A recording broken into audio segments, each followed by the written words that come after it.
মাই dear students, যিয়ে নহওক সদৌ তোমালোকৰ ৰেজাল্টটো আজি মেট্ৰিক পৰীক্ষাৰ ৰেজাল্টটো ঘোষণা হৈ গ'ল। আজি তোমালোকৰ হৈ যোৱা মেট্ৰিক পৰীক্ষাৰ ৰেজাল্টত ভালেখিনি ছাত্ৰই ফেইল কৰিছে। ইয়াতে ফেইল কৰা ছাত্ৰৰ সংখ্যা হ'ল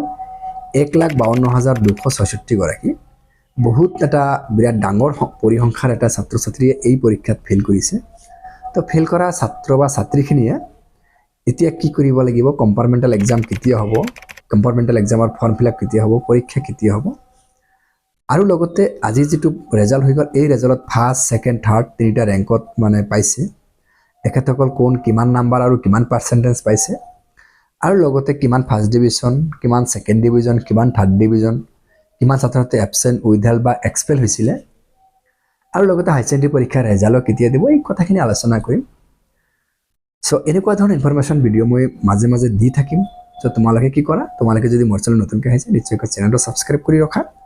এতিয়া আজি ৰেজাল্টৰ কম্পাৰেটিভলি যেটো মানে সিনাৰি, এই সিনাৰিটোৰ ওপৰত আলোচনা কৰিম। তাৰ পিছত যিবোৰ ফেইল কৰিছে সেইবিলাক ছাত্ৰ ছাত্ৰীয়ে কি কৰিব লাগিব এই কথাখিনি আলোচনা কৰিম।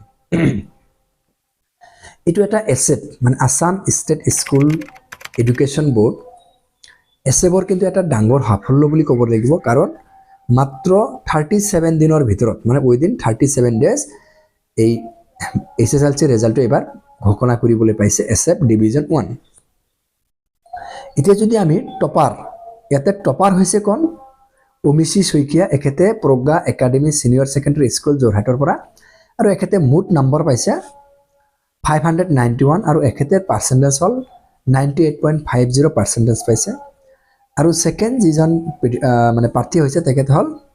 সপ্তৰ্ষ বৰদলৈ, এখেতে আসাম জাতীয় বিদ্যালয় নুনমাটি কামৰূপ মেট্ৰৰ, যি আসাম জাতীয় বিদ্যালয় নুনমাটিৰ আছে কামৰূপ মেট্ৰত, তাৰ পৰা এখেতে সেকেন্ড টপাৰ হৈছে, আৰু এখেতে নম্বৰ পাইছে 590, আৰু এখেতৰ পাৰ্চেন্টেজ হ'ল 98.33 পাৰ্চেন্টেজ। আৰু থাৰ্ড টপাৰ যিজন হৈছে সেইজন হ'ল অনিৰ্বাণ বৰগোহাঁই, এখেতেও ঠিক প্ৰজ্ঞা একাডেমি সিনিয়ৰ সেকেন্ডাৰী স্কুল যোৰহাটৰ পৰা, আৰু এখেতে মুঠ নম্বৰ পাইছে 589, এখেতৰ পাৰ্চেন্টেজ হ'ল 98.17 পাৰ্চেন্টেজ পাইছে। তো এই তিনিজন টপাৰ হৈছে। এতিয়া এই তিনিজন টপাৰ কিমানজন ছাত্ৰ ছাত্ৰী পৰীক্ষা দিছিলে তাৰ ভিতৰত টপাৰ হৈছে কথাটো কিন্তু অলপ গুৰুত্ব সহকাৰে চাব লাগিব, কাৰণ এইবাৰ মেট্ৰিক পৰীক্ষা যথেষ্টখিনি ছাত্ৰ ছাত্ৰীয়ে পৰীক্ষা দিছিলে। তো টোটাল এপ্লাই যেতিয়া কৰিলে 4,29,449 মানে 4,29,449 জন ছাত্ৰ ছাত্ৰীয়ে পৰীক্ষা দিবৰ কাৰণে এপ্লাই কৰিছিলে। তাৰে পৰা কিছুমান ছাত্ৰ ছাত্ৰী যেনিবা এবসেন্ট থাকিলে পৰীক্ষা নিদিলে, সেই এবসেন্ট ছাত্ৰ ছাত্ৰীৰ সংখ্যা হ'ল 6,712 জন এবসেন্ট থাকিলে,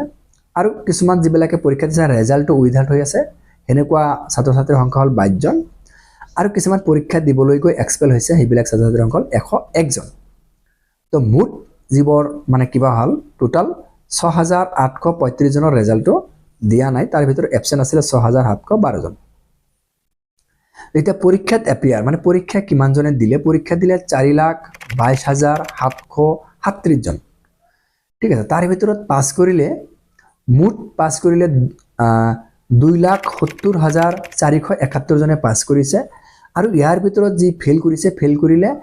1,52,266 গৰাকী ছাত্ৰ ছাত্ৰীয়ে ফেইল কৰিছে।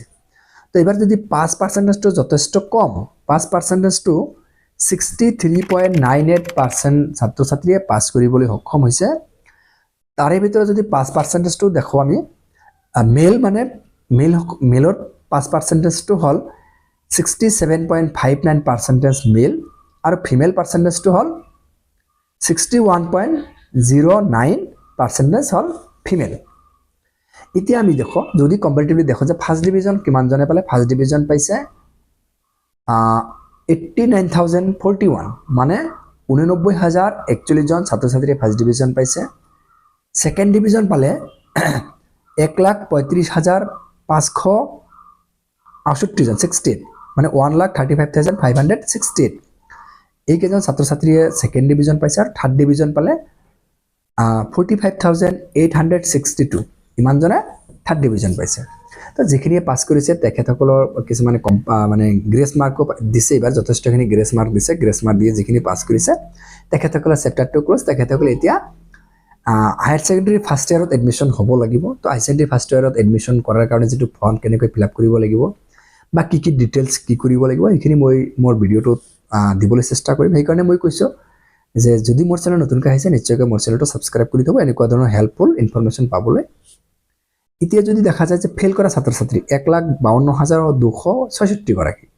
সংখ্যাটো কিন্তু কম নহয় বিৰাট ডাঙৰ এটা সংখ্যা বিৰাট বৃহৎ পৰিমাণৰ ছাত্ৰ ছাত্ৰীয়ে ফেইল কৰিছে তো এই ছাত্ৰ ছাত্ৰীখিনি কম্পাৰ্টমেণ্টেল এক্সামটো কেতিয়া হ'ব কম্পাৰ্টমেণ্টেল এক্সামটো কেতিয়া হ'ব এইটো ডাইৰেক্ট সঠিক ডেটটো আমি ক'ব নোৱাৰোঁ কিন্তু প্ৰতি বছৰে যিখিনি সময় হয় সেইখিনি কম